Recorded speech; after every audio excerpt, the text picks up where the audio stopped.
Let them suffer a little will do. So, I suggest locking them up for a few days. An eye for an eye? Dylan deserved to die because he crossed the line. Even though the rest of the Hammond family was guilty, they did not deserve to die. But of course, the main reason was that Dustin had to consider Natasha's feelings. No matter what happened, they were still her relatives. If Scarlett killed them all, how should Dustin get along with Natasha in the future? Scarlett nodded. Okay, I'll spare their lives then.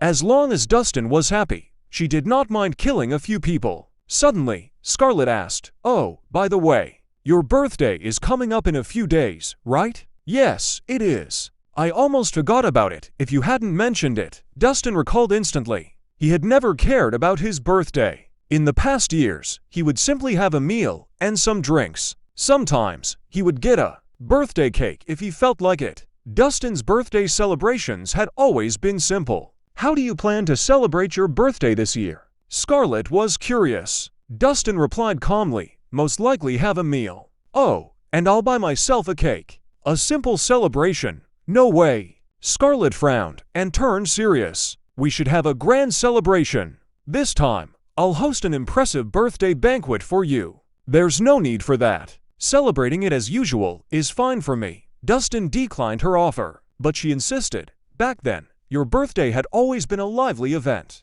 This year shouldn't be an exception."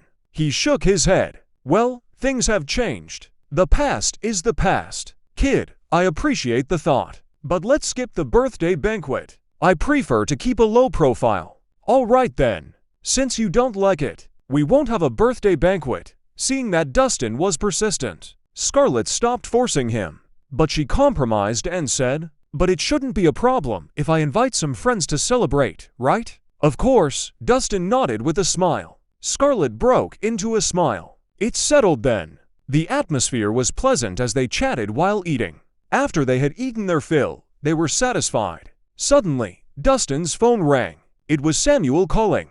"Mr. Reese, I have a piece of good news and bad news. Which one would you like to hear first?" asked Samuel. Dustin answered, "Bad news. The bad news is that someone placed a bounty on you on the Bounty League yesterday, and the reward amount is a staggering $100 billion.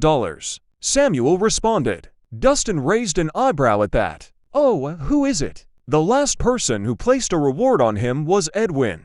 It was not until after Dustin killed Edwin that the bounty was automatically lifted. Samuel quickly clarified that he was not involved. "Mr. Reese, you know our rules. I can't disclose the employer's identity, but I can assure you that my people won't take action."